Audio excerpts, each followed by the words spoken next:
기원전 70년 무렵 로마 공화국은 지중해 일대에서 가장 강한 나라였습니다. 정복 지역에서 들어오는 전리품과 노예들은 로마인들을 부유하게 만들었습니다. 하지만 그 무렵 검투사 노예 스파르타쿠스가 반란을 일으켰고 수만 명의 노예 반란군이 3년간 이탈리아 전역을 유린했습니다. 이번 영상에서는 스파르타쿠스의 반란을 알아보겠습니다. 기원전 73년 로마 공화국. 이탈리아 남부 도시 카푸아에는 수백 명의 검투사들을 훈련시키던 검투사 양성소가 있었습니다. 검투사들은 대부분 갈리아, 게르마니아, 트라키아 등지에서 끌려온 노예였습니다. 그들은 로마인들의 오락을 위해 맹수들 또는 자신들끼리 싸우다가 대부분 비참한 죽음을 맞았습니다. 그래서 카푸아의 검투사 200여 명은 반란을 일으켰습니다. 그들은 식칼과 꼬챙이로 경비병들을 제압했고 78명이 탈출에 성공했습니다. 그들은 근처에서 검투 경기용 무기를 운반하던 수레를 빼앗아 무장했고 자신들을 이끌 지도자로 스파르타쿠스를 뽑았습니다. 스파르타쿠스가 이끄는 반란군은 베수비우스 산으로 이동해 유리한 위치를 점거했고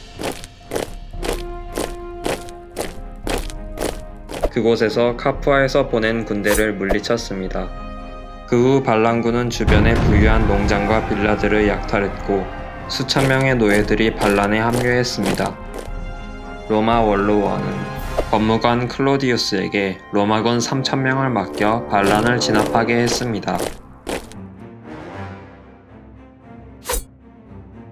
법무관은 로마 공직에서 두 번째로 높은 지위였습니다. 클로디우스는 반란군을 올라가는 길이 하나밖에 없는 험한 언덕에 몰아넣고 포위했습니다. 하지만 반란군은 덩굴로 사다리와 밧줄을 엮어 가파른 낭떠러지를 몰래 내려가 로마군을 앞뒤에서 기습했습니다.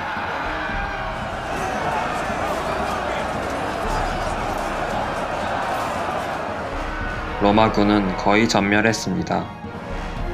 그러자 로마 원로원은 두 명의 법무관 바리누스와 코시니우스에게 반란 진압을 지시했습니다.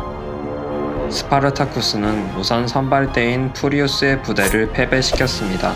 이어서 법무관 코시니우스의 군대를 패배시키고 그를 죽였습니다. 반란군은 법무관 바리누스의 군대도 격파했고 바리누스는 간신히 도망쳤습니다.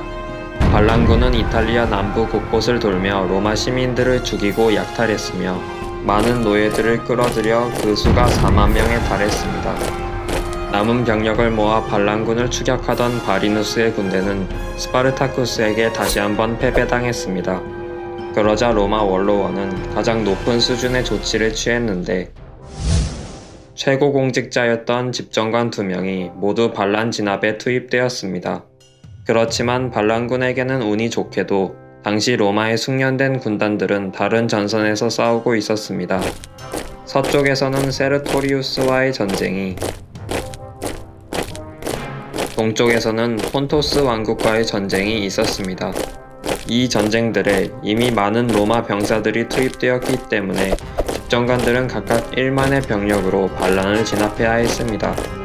그 무렵 반란군은 둘로 갈라졌습니다.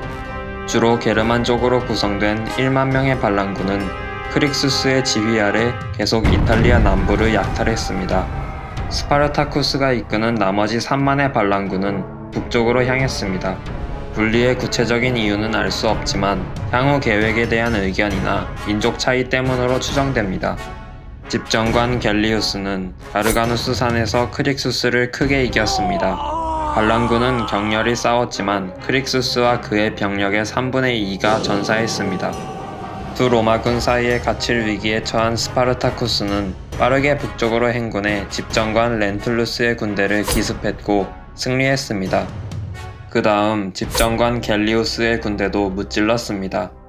스파르타쿠스는 계속 북쪽으로 행군해 갈리아 키살피나 속주에 진입했고 그곳의 총독 카시우스가 이끄는 1만 명의 로마군을 격파했습니다.